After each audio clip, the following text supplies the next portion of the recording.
Бүгін Ресейде студенттар күні билделәнә. Байрам 1755 елда Мәскәү университеты оештырылуга бәйле.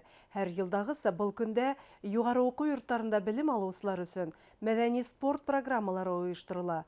Студентларның уңыш формулаһы һәм кышкы һабантуйдан хәбәрсебез Гөлназ Хайбуллина. Башкорт дәүләт аграр университеты студентлары иһә байрамды Хыргалакта каршы алды. Бында кышкы һабантуй оештырылды.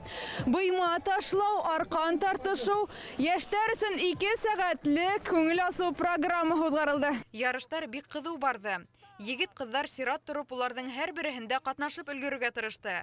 Конькида етез шуган студенттар сәкән дә һукты, викторина һорауҙарына ла яуап бирҙе. Майданда уларға йылы сәй, әрме бутҡаһы тәҡдим ителде. Байрам ошой, тышта рахат кеше күп. Яҡшы ошлайты, беҙҙең университет үҙенең студенттарына ошлайты. Байрам үткәреү бик яҡшы беҙгә мына оҡшай. Бейнеләр, йырланылар, театр күрһәттеләр.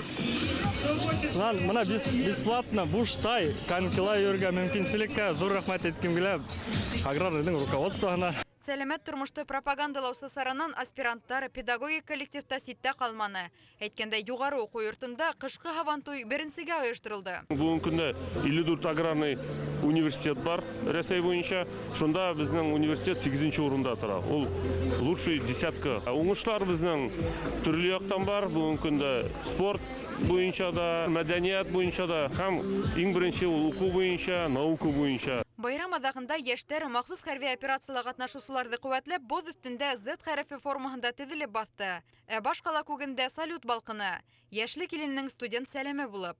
Гөлназ Хайбуллина, Артур Ханов һәм Родион Матвеев, Яңылыҡтар, Өфө.